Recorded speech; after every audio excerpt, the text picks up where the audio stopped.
একটা মানুষের স্বাস্থ্য কয় ঘন্টা লাগে? হ্যাঁ, সেই সকাল 7টায় স্বাস্থ্য বইছো, এখন দুপুর 2টা বাজে গেছে। শ্বশুর বাড়ি জামু কখন, খামু কখন? খাবার তো সব ঠান্ডা হয়ে গেছে। আর যেই আমার শ্বশুর বাড়ি কচুর মাথা রাখছে আমাদের জন্য, খাবার সব শেষ। কে আমি তোরে কি রে? এই, আমি তো ছাড়ি দেব।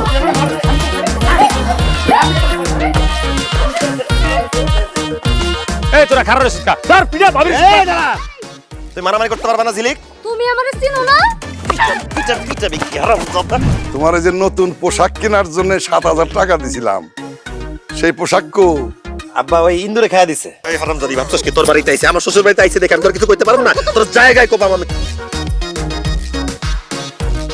সারা জীবন শুনছি বেয়াদবের বাচ্চা বেয়াদব হয়, আর এখন দেখতেছি বেয়াদবের বউ বেয়াদব। এই লিয়াকত আর লেকতের বউর সাথে কেউ কোনো কথা বলবা না, এদেরকে এক করে করা হইলো। এই লিয়াকত, এই তোমরা এই বাস দিয়ে বেড়া দিছো কি লিগা রাস্তার ভিতরে? আমাদের এক ঘরে করছো না, এখন আমাদের উঠান দিয়ে কোনো যাতায়াত করা যাবে না, আমরা মানা করে দিলাম। আপনি কোনোদিন শুনছেন যে গ্রামের সিদ্ধান্তে কাউরে যদি এক ঘোড়া করে দেওয়া হয়, সে নাকি পুরো গ্রামের এক ঘোড়া করে দেয়? সারাদিন আম করে কি করে মাইক দিয়ে বকে, রাইতে ঘুমাইতে দেয় না, মাইক দিয়ে ডাকে চোরাইছে ডাইতেছে। আকাশেতে লক্ষ তারা কিন্তু একটা রে।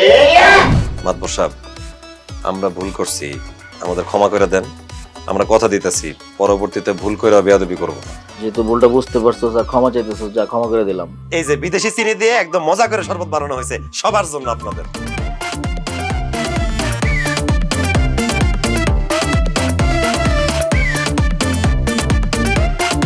আপনার বড় মেয়ে মারা গেলে তারে কই পাইবেন?